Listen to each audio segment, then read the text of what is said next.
Welcome to the Art and Science of Complex Sales. This is a podcast where we explore how the best B2B sales leaders make the complex simple, drive relationships and revenue, and generally elevate the sales profession. In this podcast, we're bringing together sales experts, thought leaders, top account executives, buyers, industry insiders, all to share their experiences and best practices for navigating the complex sales cycle.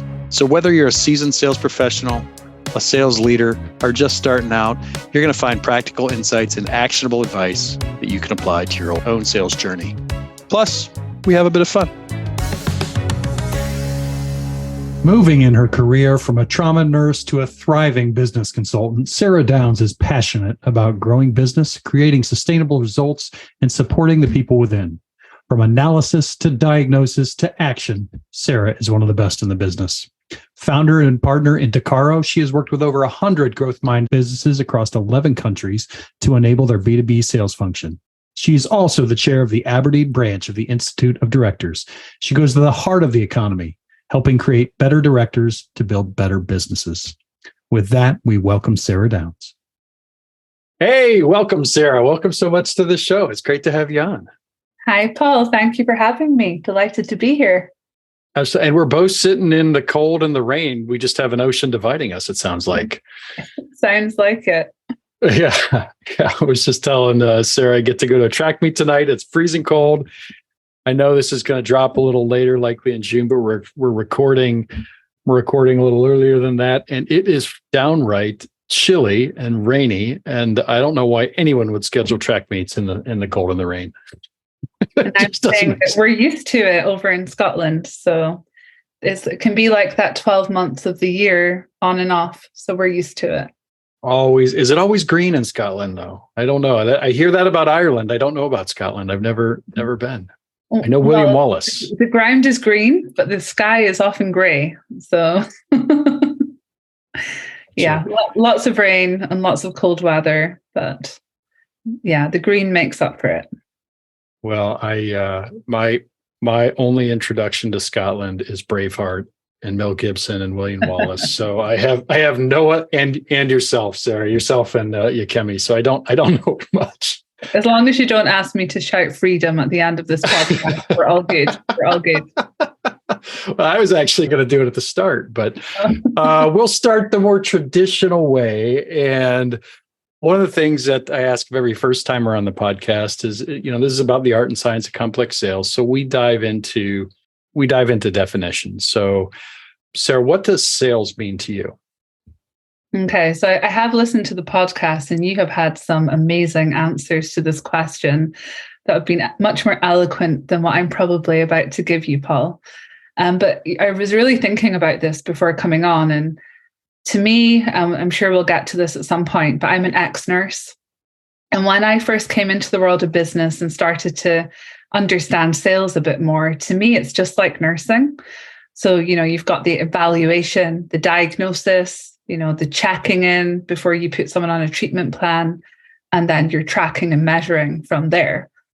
And to me, when I think of sales, I often just kind of picture a patient in a bed, because that's what helped me at the start of my sales career. So probably a bit of a different answer to most of your guests and not as refined, but that's what sales means to me. It's all about helping people. I absolutely love it. I love the analogy. You got to tell me the story. So we got to dive into that now. How did you go from sales or from nursing to sales and then start to apply those lessons? Yeah, sure. So I always said I went from nursing to sales, but when I track back a bit further, I had been in sales before. I just hadn't realized it. So right back to when I used to go to the car boot sale. I don't know if you guys have that over there. It's like a market where you sell your own stuff. The boot is the trunk, right? Yeah. Okay. What's the hood? Trunk sale? Do you have a trunk sale? No, we have. It's more along the lines of, I guess, our garage sales, or sometimes we'll do yard sales. Yeah. I think that's probably it. So something like that. However, in Scotland, not everyone has a garage or a massive backyard like you guys do. So we all come together in a field and everyone opens their trunk and sells out the back of it. And it's something that I used to do with my grandmother sometimes on a Sunday for fun. and I would buy just as much junk as I was selling. But, if I go right back to there, I wasn't even 10 years old and I was already haggling with the customers. And then while I was studying, I did some waitressing, which, you're selling all the time. I'd worked in retail for a little while, just part-time jobs. And again, I actually did retail for Disney at one point, which I thought was going to be the best job in the world. And it was the worst job in the world because the store was just full of screaming children. Parents brought them in there to buy a gift for someone else's kid. So it wasn't the best job. But then, yes, you're right. I went into nursing. That was my choice of career. And I worked in a trauma unit for a number of years. But in 2011, I was diagnosed with epilepsy. So I had to leave nursing. It wasn't by choice. It was for medical reasons. And I came out into the big bad world of business, not really knowing where I would fit in. There was all these different job titles and disciplines and departments, and I didn't really understand what any of it meant. Obviously, there's the basics like HR and finance. But sales was something, if you had told me when I left nursing I'd end up working in sales, I would have run a mile, because sales to me, as with many other people in the world, is like a dirty word. It was scary. And I just thought of those, some of the bad sales people I'd met throughout my life. So sales is not something I thought I would have gone into. However, I ended up having an amazing opportunity to work in a small business where the director had made a career transition in the past, and she allowed me to get involved with a little bit of everything. So from quality to safety to operations, strategy, finance, marketing, events, and sales. And the two things that really stood out to me were strategy and sales. And that really surprised me. But once I was in it, I realized that one, sales was all about people, and I was good with people because I'd been a nurse. So I could do relationships, I could build rapport, I could look after people. And strategy, I think, stood out because I worked in trauma, and you get that 999 call, and everything from that point forward is strategic. And you have to do strategy quite quickly under a lot of pressure. And in business, typically don't actually need to do that, but I think we should do that more often. So we made decisions faster. So yeah, those two things together are what stood out, and that started my career in sales. That's fabulous. There's so many ways I could go right now. One quick question though for you, and maybe it's not quick, but the connection that you just made between strategy and action in the trauma unit. Yeah, that's a fabulous connection. So it's and one that's nobody has ever really made on this show before. But the importance of acting on strategy now, right? So not just strategizing, which I see so many companies where they strategize and strategize and strategize, but being able to take that to execution. Yeah. And that's one thing I see a hole, because there's a lot of people that spend a lot of money on a lot of consultants. But it sounds like you're not interested in that, in just consulting without action. No, there's nothing worse than a consultant living in a business for 5 years before they tell you anything. And too many people make a lot of money doing that. I think a good consultant should be able to go in, evaluate the situation, make an element of diagnosis, set the strategy, set the treatment plan, if it was a patient. And then they're measuring what's working. They're willing to pivot the strategy when required. But you need to be willing to move fast, but also fail fast. And it's like strategy under pressure. So if you think of the military, they often talk about pressure testing strategy, and they use things like wargaming to help them do that.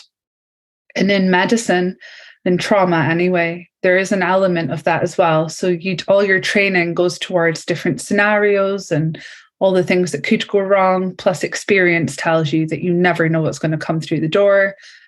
And something can present as one problem, And it can actually be something very different. And it's the same in business. If you think about salespeople, they often will go into the prospect or the client and they'll ask a series of questions if they're doing it right to evaluate what's really going on. Or they're the type of salesperson that is just listening to symptoms. So they'll act on symptoms alone. But symptoms alone don't help you understand the overall health of the business. So for example, try and use an analogy. If you came into the trauma unit and you appeared, your symptoms showed me that your arm was broken. You could see the best orthopedic surgeon in the world, they still wouldn't diagnose you with a broken arm at that stage. They would make you go through a series of tests that would help them to evaluate the symptoms and make a full diagnosis. So you would do X-ray, MRIs, scans, etc. And then once they understand that you have some type of fracture, they would then make an assumption of best treatment plan, which could be surgery, etc. But before they rush you to surgery, they're then going to check your general health first. So they're going to do your blood work. They're going to do the blood pressure, the temperature, the oxygen levels. And that helps them understand, are you actually fit for surgery? And in business, we need to do more of that. So it can't just be about checking symptoms and setting people on this amazing strategy without understanding what's the knock-on effect of that to other parts of the body or other parts of the business in this case. So if you sell that much, can operations back that up? Can we finance that sale? Do we have the resources or HR ready to build out the team if we sell that much? So that's just an example in sales alone, how it can actually have this knock-on impact into other areas of the business. And we really need to check that first before we just start selling more. One of the fascinating things about your background, especially coming from nursing into the role that you did where you were allowed to do everything, right? And gain that general business knowledge across the board, right? Is that ability to diagnose more broadly. And one of the things that I see across the B2B sales industry right now is this. I did a session on hype cycle, and it was really around trying to get business knowledge, having business knowledge and business critical knowledge at the fingertips of sales reps and helping them learn that more effectively so they're able to diagnose. What do you see in market relative to that? Do you think that ability to diagnose broadly is really critical in a sales environment, or is it should it just be around a very specific symptom? Well, I think, sales is not just one thing, depending on the company. There can be different layers or levels of sales. So if you think of a business that has SDRs, AEs, BDRs, they need to know enough for their part. Mm-hmm. But in a lot of businesses, the same person is out there hunting, bringing in the prospect, and then they're involved the full way through the sales cycles to a close and often into account management as well. Most business is small business. Most business is not huge corporate in every country. So you have one person or, a couple of people doing that entire cycle. And I think it is important that they have the business acumen.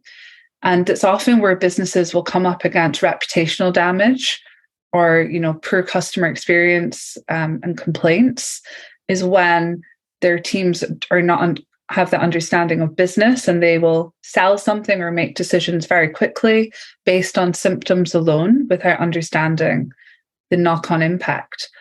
On the flip side, we see it. So we work a lot in energy and tech, but if in energy, it's a lot of businesses in oil and gas, offshore renewables, nuclear energy, and all the supply chain into those sectors. And a lot of salespeople are actually engineers or data scientists and, or scientists in general. And normally they've worked through the technical roles before they move into sales. And that has a huge amount of value because they understand the buyer in a different way. And they understand how they think, they understand some of the challenges, but also how they're processing information as well.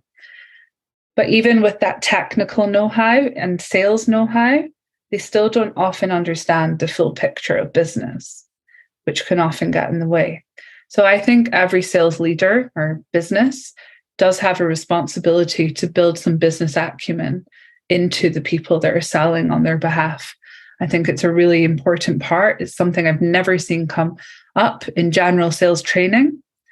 But I know with sales coaching that we talk a lot about business in general with salespeople. It's not just about how do I get that next call? How do I, move this through to a close? It's helping them understand through that sales cycle some of the things that buyers probably thinking about because they do have the business acumen. Yeah, it's interesting. One of the key questions I had a mentor teach me very early on was, and I don't, not everybody words it this way, but is essentially when I'm selling to somebody, making sure I understand how they make their money, how they make their revenue, and then how they spend their money. Right. The two easiest questions in business, right, is some of the questions that we don't ask because sometimes we're just a niche over here or a niche over here. We're very, very small piece of the pie of how a business operates. But I found by asking those two simple questions, it has given me a lot of knowledge just in general how business operates and really been effective from a sales perspective. So when you get into this prescription mode or diagnostician mode, so I'm going to back up a little bit and let's put you into like that sales diagnostician where a prospect is a trauma patient, right? And that prospect is in front of you and you're saying, okay, I need to diagnose what's going on. Like, do you have a general way that you go about that? How do you start to uncover the layers? So I guess it depends on the type of business and who I'm talking with. So for example, if it's the CEO or the managing director and they're in trauma mode, i.e. they're going, what's going on here and panicking, the first thing I try and do is calm them down. And sometimes those questions need to be more around like, what's the worst thing that could happen right now? And just really grounding them. So that's very similar to what you did in trauma, because you can't get anywhere with anyone that's in a panic, right? The sad thing is some salespeople will feed off of that. They'll think, oh, this guy's vulnerable because he's in a panic state and it might be easier to sell him something. But I believe that if you were to do that, it's going to bite you in the ass as much as it is him. And you might get a sale, but you're not going to get the second sale from this guy. So I think, centering people, first of all, is really important. And that's a lot of the time is about asking questions, but not necessarily your typical sales questions. It's more coaching style questions. And then once they are centered and calm, you can then have that more productive conversation. And that's going to be, talking to them about the business, and you need to dig deep. So for example, if you say to a CEO, what would you like to achieve in your business in the next year? And they say, we want 120% growth. Some people would be like, yes, rubbing their hands together. This guy wants to grow, so he's going to have to invest to get there and I can get right in. But I'm more likely to then test that and say, well, that sounds great. Every CEO wants 120% growth. But what did you have last year? What did you have the year before? And let's get a bit of a trend here going. So, did you 80, 90% last year and therefore 120, or has something drastically changed in their offering that's going to allow them to have that growth? And even if it has, it's about, if you were to get that growth, is the business set up for it? Do you have the operational capacity to back up that much of a growth? Would you need funding? Would you need investment alongside the revenue growth to make sure you had that capacity? There's so many questions dependent on the situation that I would ask, but there would be a lot of questions if somebody came in a trauma state in a business situation. Let's see if I can relate this to the nursing. So my wife is a nurse, so I get told lots of stories about it. She was actually a NICU nurse, so not a trauma nurse, but a NICU with little tiny babies. Oh my But goodness. After her, I couldn't do that. Yeah, she did it for 15 years, I believe, and recently stepped in a position that's a little bit more relaxed for her. But she was like, where I relate that centering conversation to sales and to what she did is she would always tell me about, needing to build trust with the families, right? Because she was taking care of the baby, but the families were the ones that the baby was crying, and it needed comforting and that type of thing. But the real issue was a lot of times the hysterical nature of the families. And so it sounds like that centering conversation, if I'm taking that to sales, it's really that being able to effectively build trust and relationships quick, go deep quickly in that trauma state, and absolutely do what you say you're going to do. And so is that, does that relate well? I'm not sure I have a question. I'm just rambling a little bit, but no, you're right, Paul. And, there have been times where I've had that client that is in absolute panic state, and I have just stopped the conversation and said, do you want a hug or breathe? Because sometimes people don't need me to be Sarah, the professional. They just need me to listen. And in a professional way, of course, but sometimes they just need that pause. And I think when you're a busy CEO running a company and you have clients in one ear, employees in the other ear, investors in the ear that you don't have because we only have two, there's just so much coming at you and it's complete overwhelm. And there have been times where the time they're spending with us, whether that's in consulting or coaching capacity, can just become that bit of a safe space where, it's that healthy space where, yes, we're going to talk and we're going to get through stuff. But the first thing we actually need to do is just get into the moment a little bit and help them to really calm down and feel less overwhelmed and just be focused before we start talking business, sales, revenue, profit, EBITDA, whatever we're going to be talking about. Is really just, making sure they're okay first, because if they burn out and they're at the head of that business has a much bigger problem than 20% growth or not. Mm-hmm. That's a great, that idea of centering is, I'm going to take that with me for a long time, because I think it's when we ask the question, like sometimes sales, we do that very quickly, right? Oh, is this still a good time? That really doesn't get to what we're trying to do, which is to bring people in the moment, to stop the noise, and to have a conversation. So I'm going to bring that with me for a long time. I really don't know what to think about it, other than it's brilliant, right? This idea of centering from the trauma and finding a space that you can actually have a discussion and that people are ready for, right? That they want to have and they'll respect you to have. But sometimes it takes calling people out on it. Like, okay, hey, if they come to a meeting and they're incredibly scattered and busy and you can tell they're doing 19 different things, maybe that's not the right time to talk with them. And I get it. Like, sales reps have so much pressure on them from management, from KPIs, that if you have that opportunity of a sales meeting, you want to blast through your questions and understand if you're qualifying or disqualifying and update your CRM and feedback to your next sales roundup.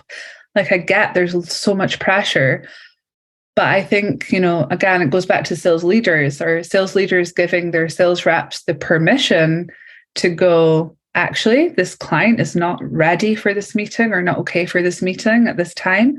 And because of that, I've just spent some time getting to know them and being there for them. And we've rescheduled the actual sales meeting for, another week's time. That should be okay. And I know in a lot of sales cultures that would not be okay. And I think we need to call that out and talk about it more, because we're dealing with human beings and we're not dealing with machines yet. Never know, it might come one day. I had one of the greatest sales calls of my life. It was a couple of months ago. It really wasn't even a sales call, but when I look back on it, I think of the topic we're discussing right now, which is centering. I actually, there was a conversation with a woman I truly respect. It was the first time I'd ever met her. And we spent an hour talking about spiritual things and what her kids were going through, because that was really the state that she was at, right? And it was great because I was like, okay, I'm not going to feel any pressure. We're just going to go into this. I'm going to dive. My plan was, it was we call them our vibe meetings. We call our initial discovery meetings vibe meetings, and because we're looking at a vision, we're looking at the impacts, the barriers, and then can we execute? So I went into this vibe meeting, and it was clear that she could not discuss at that point in time her vision for a business whatsoever. But it wasn't like she was running away from me. So we just dove into a different, and I realized that centering conversation that we had relative to that allowed me to later diagnose things that were going on. So thank you for that, by the way. That is brilliant. And I will take that away absolutely and begin leveraging it more with my own team. And I'm so excited that people get to listen to it. To move forward, so you have diagnose, right? And then when do you prescribe? Like when does prescription come in? Because I know salespeople are it's a part of nursing, right? You're like, okay, I need to figure out how to fix this, but it's also a part of sales. But when does that happen? So I think after diagnose, if you're an expert, in the area that you're diagnosing, then you can start to think of the prescription. You have the prescription in mind. So similar to a surgeon or a consultant will have the treatment plan in mind, but it's that bit in the middle. So instead of jumping into the treatment plan, it's checking the general health first before you absolutely put that treatment plan or that, sorry, I'm getting confused between my business chat and my nursing chat here. So before we put the business strategy in place, we need to really check that general health, so that operational capacity, the financial health, whatever that may be for the business, that's going to sustain the change that we're about to make. And I think that's the bit that's often missed out. People will, if they're doing their job well, they'll do a good evaluation to diagnose. And then they jump into diagnose strategy or product service strategy and output. But I think that check-in on, if I diagnose this or if I treat this in this way, if I offer this product or service, how could that impact the rest of the company? And if you don't know the answer to your own question there, you need to have that conversation with the client. You may need to get other buyer personas in the mix. And then even once that product or service or strategy is in place, you need to keep an eye on it, which often doesn't happen. And I know that we're not in full control sometimes. If the client just wants to buy something and get you to go away, then, fair enough. But I think especially in the service world, we have that opportunity to check in. And an example or analogy of that would be, you could have an infection and they could put you on an antibiotic. And then 4 days later, because they're checking your blood work, they realize that antibiotics is actually not doing what they hoped it would do. So we now need to change to a different strategy and put you on something else. And then we need to check that for another 3-4 days.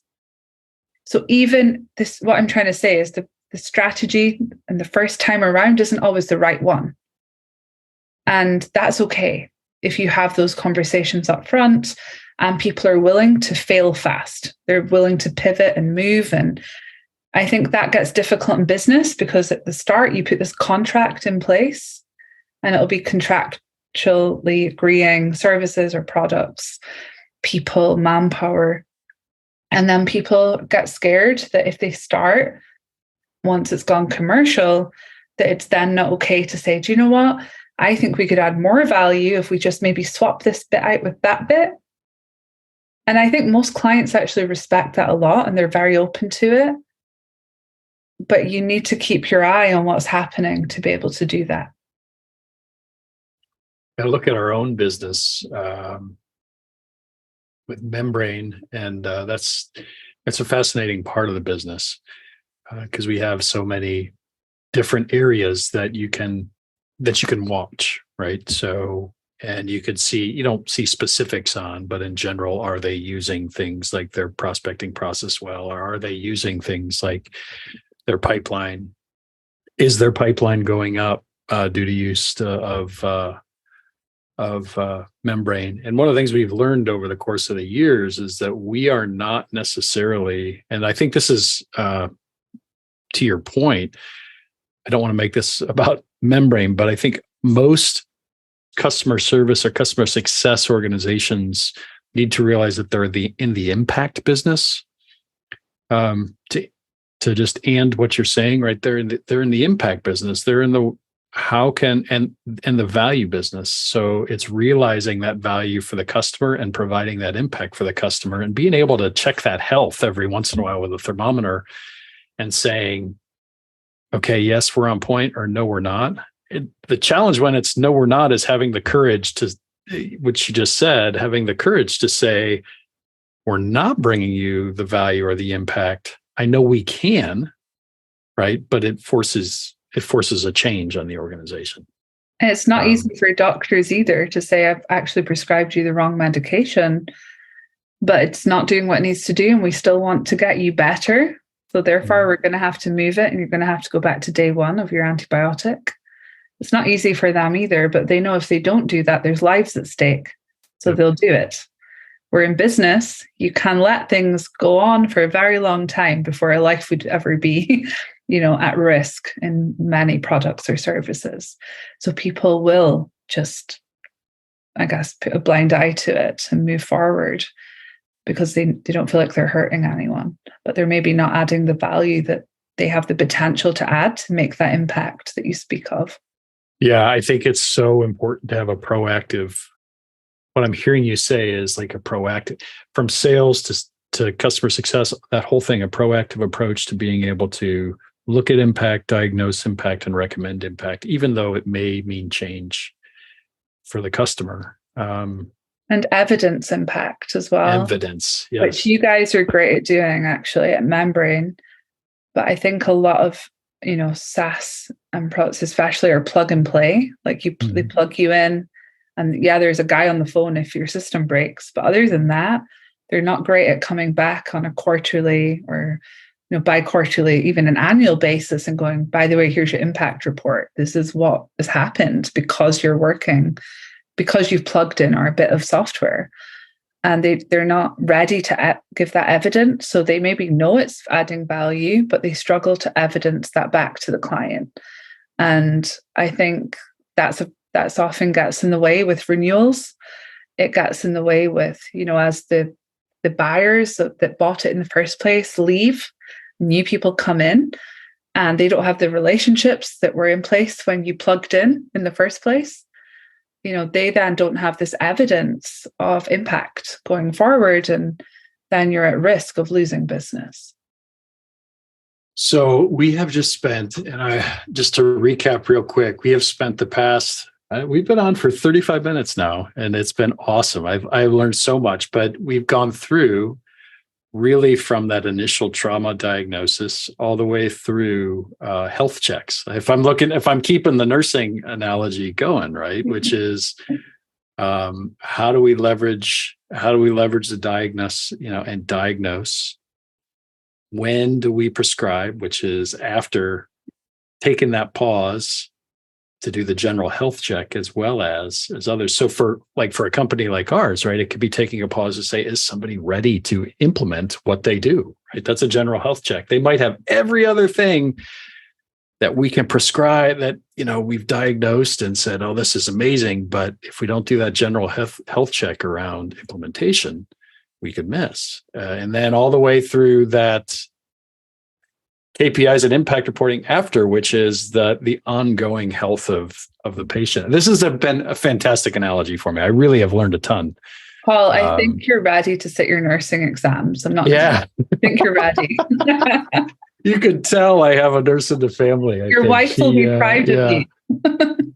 Oh man, I can't even. There was so many, and I just so connect to that trauma. The idea of the clarity and the slowing down at that beginning to connect. in that grounding and centering, like just because of the stories that she told me and where her work was. So I'm going to take that with me for the rest of my life, and I really appreciate it.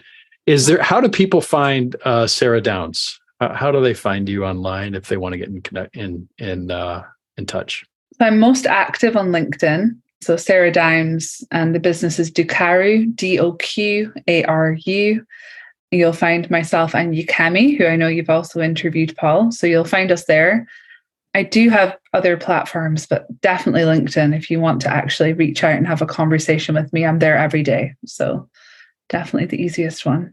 Can you take 2 seconds to describe why the name Doqaru? Because I read it, and it's actually a pretty good story, and we could do it really quickly. As long as you didn't do it with Yukemi already, I'm going to. I didn't. Boring the audience. Does she tell the story better? Because if she does, probably she's a better storyteller than I am. So Doqaru. So my surname is Downs, and Yukemi's surname is Otaru, and we were a merger. So we both had our own businesses, and decided to come together, join forces to scale what is now Doqaru. I almost didn't say it right there. And we were trying to have a play on words. So we wanted to find a word that didn't mean anything, that we could protect internationally and could live on no matter what the business became. And it wasn't clear that it was our surnames, because, we could do the whole Downs and Otaru associates thing. But, as soon as we're out of the business, people will have a problem with that. So we started with Doqaru with a T. And then thankfully, Yukemi is better at market research than I am. And she realized that it actually meant dirty in Japanese. And that is just not the kind of consultancy that we wanted to build. That's not going to fit. Doesn't fit your personality, no. Absolutely not. So that was scrapped. Then we tried Doqaru with a K, which ended up being a World of Warcraft character. So wouldn't have been able to protect that one. And then we gave up on the name thing. And Yukemi is an engineer, and most of our clients are engineers. So we were thinking about something clever. And we came up with fee growth. So PHI, fee, are known as the golden ratio, about 2 equal parts coming together to create something more. And the symbol for fee is a strange looking Q. So after we decided fee growth wasn't it, because people didn't know whether to say fee, fi, or PHI, and it was just getting a bit twisted, we decided to pull the Q into the middle of our Doqaru, and we created Doqaru, which meant absolutely nothing. It had a story, had the founders' names, and we could protect it. So that's where it came from. I absolutely love it. It's a great name, and it's a great story, and it's got a lot of your personality in it. And I just want to say thank you for being on the Art and Science of Complex Sales. It was a wonderful time. People will really enjoy this pod. And any final words of wisdom before signing off? No, just thank you for having me. And just a reminder to everyone listening to pause and just get grounded at the start of the sales process. I know it's exciting and you want to rush forward, but sometimes it's the best thing you can do for both you and your client. Absolutely. With that, we'll sign off. Thank you so much, Sarah. Thank you so much, everybody. Have an amazing, amazing day. Thank you so much for listening to the Art and Science of Complex Sales. This podcast is sponsored by Membrane and our partners from around the globe. Here at Membrane, we believe that B2B sales is at a crossroads. Due to decades of quantity-based prospecting, information overload, and really a shift towards efficiency over service and pitching over leadership in sales, customers are saying enough is enough. They're tuning out average performers and choosing to take most of the buying journey on their own. This results in up and down sales results, forecasts that are all over the place, and salespeople that are half committed due to the fact that they're having poor results and they have an inability to truly connect with customers.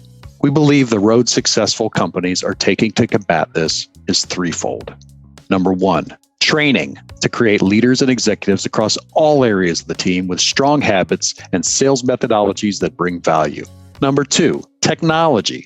Technology that focuses and helps a salesperson succeed and reinforces great habits rather than wasting their time on filling out fields for reporting or wasting their time on spamming customers that have no interest in ever buying. Third, talent. And I'm talking about talent that's empowered and emboldened to make a difference for their customers and their companies. So where are you on that journey? Membrane and our network of partners across the globe are here to help and to elevate the sales profession. We streamline critical technology by combining CRM, training and enablement, and more into one seamless platform. We drive best-in-class methodologies through our partners. They provide the top thought leadership methodologies and resources from across the globe. And our collective efforts are dedicated to recruiting, training, coaching, and empowering, and measuring the habits of the top teams in the world to ensure success. Join us at membrane.com to learn more. And thank you so much for listening.